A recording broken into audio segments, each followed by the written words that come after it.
श्रीमद् भगवत गीता में कुल 18 अध्याय हैं। पहला अर्जुन विषाद योग। इस अध्याय में अर्जुन युद्धभूमि में अपने स्वजनों को देखकर शोक और मोह में पड़ जाता है।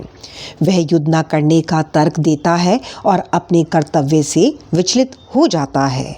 दूसरा सांख्य योग। श्री कृष्ण आत्मा की अमरता और शरीर की नश्वरता समझाते हैं। यहीं कर्म योग, ज्ञान योग और भक्ति के मूल सिद्धांत रखे गए हैं। तीसरा कर्म योग। निष्काम भाव से कर्म करने की महिमा बताई गई है।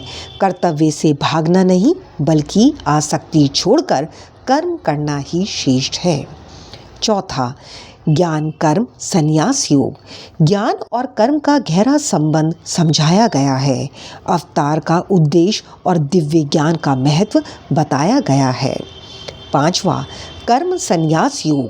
कर्म योग और संन्यास की तुलना की गई है। कृष्ण बताते हैं कि कर्म करते हुए वैराग्य ही सच्चा संन्यास है। छठा ध्यान योग, आत्म संयम योग। मन को वश में करने और ध्यान की विधि बताई गई है। योग द्वारा आत्म संयम और शांति प्राप्त करने का मार्ग दिखाया गया है। सातवां ज्ञान विज्ञान योग। भगवान अपने सगुण और निर्गुण स्वरूप का ज्ञान देते हैं। संपूर्ण सृष्टि को अपनी शक्ति का अंश बताते हैं। आठवां अक्षर ब्रह्म योग। मृत्यु के समय भगवान का स्मरण करने का महत्व बताया गया है। ब्रह्म, आत्मा और मोक्ष का रहस्य समझाया गया है। नौवां राज विद्या राज गुहा योग। यह अध्याय भक्ति का अत्यंत गोपनीय और श्रेष्ठ ज्ञान देता है। भगवान की कृपा और शरणागति का महत्व बताया गया है। 10वां विभूति योग। श्री कृष्ण अपनी दिव्य विभूतियों का वर्णन करते हैं। सृष्टि में जो भी महान है उसे अपनी शक्ति बताते हैं। 11वां विश्व रूप दर्शन योग। अर्जुन को भगवान का विराट विश्व रूप दिखाया जाता है। इससे ईश्वर की असीम शक्ति और भय भक्ति का भाव प्रकट होता है। 12वां भक्ति योग। भक्त के गुण और सच्ची भक्ति का मार्ग बताया गया है। सरल, प्रेमपूर्ण और श्रद्धायुक्त भक्ति को श्रेष्ठ कहा गया है। 13वां क्षेत्र क्षेत्रांग विभाग योग। शरीर क्षेत्र और आत्मा क्षेत्रक का भेद समझाया गया है।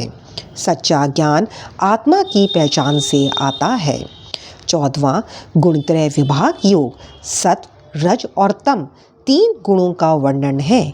इनसे ऊपर उठकर ही मनुष्य मुक्त हो सकता है।